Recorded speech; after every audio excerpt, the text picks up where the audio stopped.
Nakaano pa yun.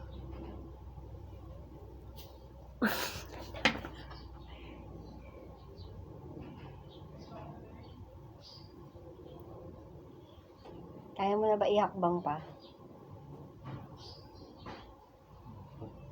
Hindi pa. Matigas na yung tuhod. Tuhod mo.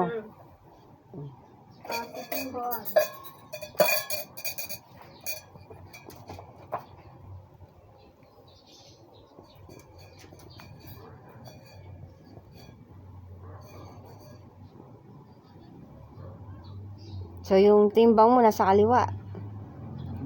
Yan. Yung bigat mo nasa kaliwa. Kanan na din. Anong meron sa kanan? Matigas ang tuhod. Matigas tuhod sa kanan. Kaya parang nabakabaluktot.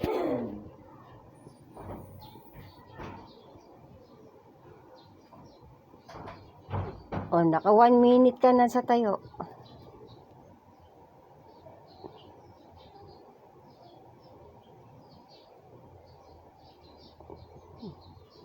May muscles na yung ano mo, braso mo, bisig.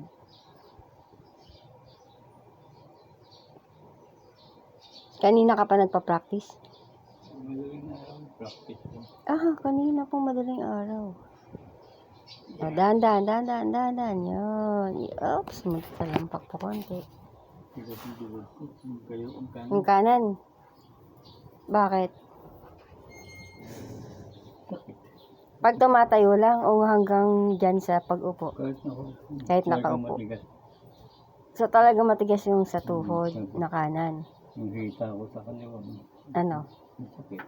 Sa kaliwa. Naninibago kasi nga yung bigat mo nararamdaman na nila. Dati kasi nakahiga ka lang. Kahit nakahiga ako, nag-exercise ako. Nag-exercise ka. Ginagalaw ko yung pa. Kaya mo na 1 minute. Yan na lang may masakit. Kasi hindi naman pwedeng ano yan. Hilot-hilot. Yun na lang. Yung mga buto. Siyempre ngayon pa lang niya nararamdaman yung ano mo. Bigat mo pag tumatayo. Dahil sa tagal na naka-ano yan, na nahihiga mo, yung bigat palaging nasa likuran, sa tiyan. Yung tiyan mo, lumbok na.